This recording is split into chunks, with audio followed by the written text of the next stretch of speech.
Fala pessoal, beleza? Não tô gravando o PQP News aqui onde geralmente eu costumo gravar, talvez esteja com um pouco de eco, mas impossibilidades técnicas. E vamos lá falar sobre a 10ª etapa do Tour de France, primeira etapa de alta montanha dessa edição da prova.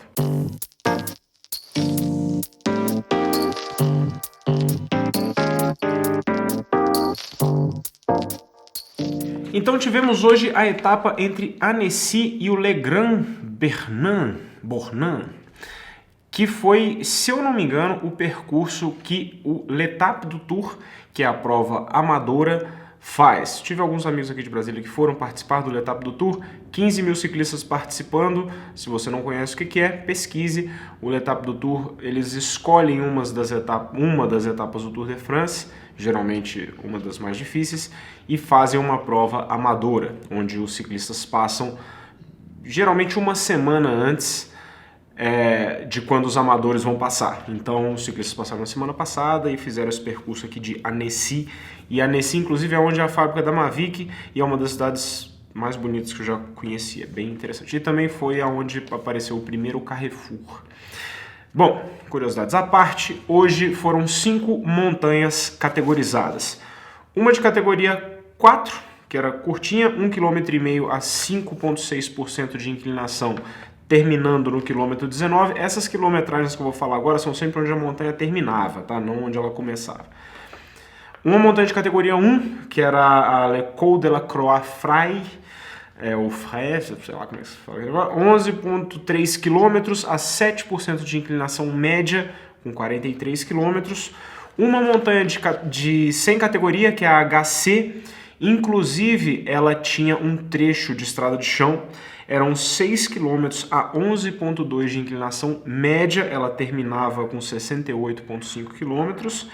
E aí depois tivemos uma de 8,8 km, com 8,9% de inclinação, que era uma de categoria 1, que terminava com 130 km, e depois a última subida do dia, que era de 7,5 km a 8,5%, e essa aí terminava com 144 km, sendo que a etapa de hoje tinha 158,5 km. Então ela terminava ali um pouco mais de 14 km para o final da etapa, mas a etapa não terminava em subida, a etapa terminava em descida. E isso faz bastante diferença. Quando você tem uma etapa que termina em subida, geralmente ela faz estragos na classificação geral. Como essa de hoje não terminava em subida, as coisas geralmente não são tão assim. Geralmente a coisa fica um pouco mais comportada. Principalmente porque, geralmente quando ela termina em descida, os ciclistas que escapam, às vezes tem que correr muito risco na descida e tal, e eles preferem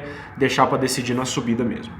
Então, a etapa começou com uma fuga de 21 ciclistas. O primeiro ciclista a atacar foi o Julian Alaphilippe da Quick Step. Ele atacou e aí vários ciclistas se juntaram, inclusive grandes nomes aí do pelotão, como o Peter Sagan e o Greg Van Avermaet. O Greg Van Avermaet com o interesse de manter a camisa amarela, ele é o atual camisa amarela, e ele estava tentando manter essa camisa por mais um dia, né?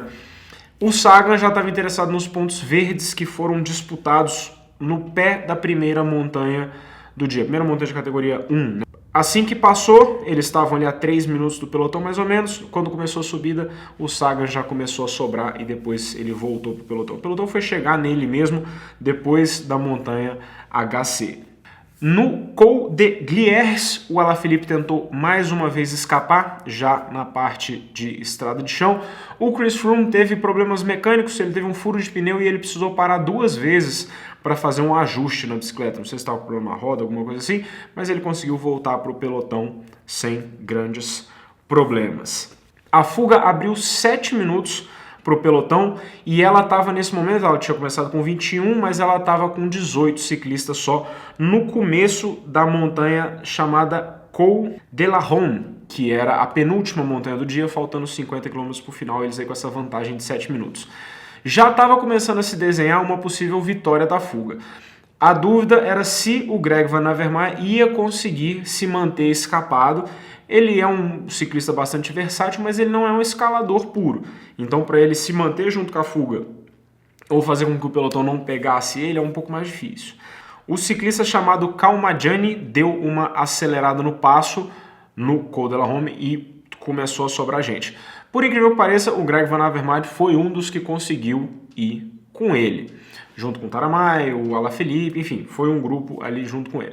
Faltando 34 km para o final, o Taramay atacou e faltando 31 km, ou seja, 3 km depois, o Alaphilippe foi e deu uma pancada. Ele conseguiu buscar o Taramay e foi abrindo vantagem com relação ao pelotão. O Van Avermaet não conseguiu ir junto, sobrou um pouco, mas ele conseguiu manter um ritmo de subida constante. Então o pelotão não conseguiu tirar a vantagem toda que ele tinha com relação. E ele ainda tinha uma certa vantagem com o pelotão, então o pelotão teria que passar ele e abrir uma certa distância dele para conseguir tirar a camisa amarela. Daí o Alaphilippe foi, faltando 16 km no final, ele cruzou o topo da montanha, fez os 16 km de descida e se tornou o primeiro francês a vencer uma etapa desse ano da prova. Esse ano nenhum francês tinha vencido ainda. Então o primeiro francês a conquistar uma etapa do Tour de France 2018. O Greg Van Avermaet conseguiu chegar na frente do pelotão e conseguiu abrir ainda mais sua vantagem na camisa amarela. Amanhã, nós vamos falar da etapa de amanhã daqui um pouco e possivelmente ele não vai conseguir manter essa camisa. E no pelotão principal teve um voo de galinha ali do Demartin que no finalzinho da subida da última subida, ele tentou dar uma atacada, mas com a Sky botando o ritmo na frente é difícil alguém conseguir escapar ali. Então ele tentou dar um ataquezinho, mas a Sky ainda estava praticamente inteira na ponta do pelotão e ele não conseguiu fazer muita coisa. Todo mundo desceu junto, cruzaram a linha de chegada juntos sem muitas surpresas. O único ciclista dos principais ali, dos favoritos para a camisa que sobrou, foi o Rigoberto Urán. O Rigoberto Urán tinha levado um tombo na etapa lá que teve os trechos do Paris-Roubaix e aparentemente está meio machucado porque na última subida ele acabou sobrando e perdendo tempo.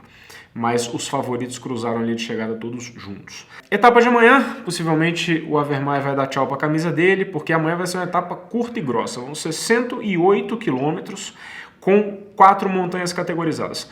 2 HCs, 2 fora de categoria, ou hors categoria, uma de categoria 2 e a última de categoria 1 que leva para a linha de chegada, ou seja, amanhã termina em subida. Então, com certeza vamos ter aí grandes mudanças na classificação geral. Mas é isso, vamos lá, vamos ver. Tour de France entrando aí na segunda semana, já com 2 etapas de alta montanha e amanhã vamos ver o que vai acontecer. O Froome a dúvida é se o Froome, com a carga do Giro de Itália, vai conseguir performar bem aí. Só falar rapidinho aqui de uma polêmica que apareceu, que eu acho que tem gente que gosta mais de caçar confusão e falar mal do ciclismo de qualquer coisa, do cara lá da camisa branca com bolinhas, que ele rodou, que tava lá, o pessoal falando que ele tava com um motor na roda, porque ele girou a bicicleta, tava rodando e tal. Aí apareceu um vídeo de um outro lado, de uma câmera on-board que ficou filmando lá, que mostra exatamente ele ajustando a marcha, até o Samuca fez um vídeo falando sobre isso, ele ajustando a marcha da bicicleta, aí ele fica segurando e depois vira a bike e tá girando a roda. Então, aí divulgaram isso como se fosse uma prova cabal de um doping mecânico, sabe, sem nem verificar as coisas. Aí vai essa notícia, aí muita gente não vê depois, porque assim, o dramalhão faz muito mais barulho do que a solução do negócio. Então, descobriram que não era nada, que não era simplesmente o cara ajustando a marcha da bicicleta. Essa correção não vai tão longe quanto a notícia do doping mecânico e tal. Então, às vezes é bom dar uma segurada na agonia de publicar as coisas e procurar entender o que aconteceu, e aí depois, ou então já falar de uma forma não doping mecânico, e sim analisar, falar, não se sabe, então fazer uma coisa um pouco menos dramática, né? Bom, mas é isso. Espero que tenham gostado. Like no vídeo, passada no Patreon para você ser um apoiador do nosso canal, se você tiver interesse, temos benefícios específicos lá. E é isso, beleza? Comentários e até amanhã. Falou!